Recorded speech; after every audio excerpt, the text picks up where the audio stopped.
ছোঁয়া লাগে এক ধরনের গাছ হয়, কাঁটাযুক্ত দুর্গন্ধযুক্ত একটা গাছ, এটার নাম জাক্কুম। জেনে রাখবেন কি নাম? জাক্কুম। বিশ্বনবী বললেন তিরমিজির বর্ণনায়, জাক্কুমের একটা টুকরা যদি আল্লাহ দুনিয়াতে ফেলে, পুরো দুনিয়াটা দুর্গন্ধে সয়লাব হয়ে যাবে। পুরো দুনিয়ার মানুষগুলো জাক্কুমের গন্ধে ওই জায়গায় শেষ, পুরো দুনিয়াটা নষ্ট হয়ে যাবে। ওই কাঁটাযুক্ত জাক্কুম তাদেরকে দেয়া হবে, ক্ষুধার চোটে জাক্কুমই খাইতে শুরু করবে। আহা, খেতেও পারবে না, গিলতেও পারবে না, এবার কয় পানি দাও। জাহান্নামীদের জন্য 4 ধরনের ঝর্ণা আছে।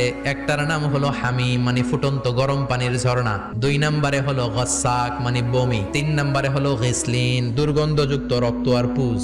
4 নম্বরে হচ্ছে মোহল, পোড়া তেল। খা, দাউ দাউ করে এগুলো থেকে আগুন জ্বলবে, তৃষ্ণার চোটে এগুলোই খেতে চাইবে।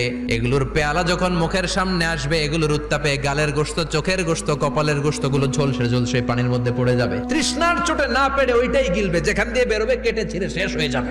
দিস ইজ জাহান্নাম। আমরা জাহান্নাম থেকে পানাহা চাই, চিল্লায় বলেন ঠিক কিনা?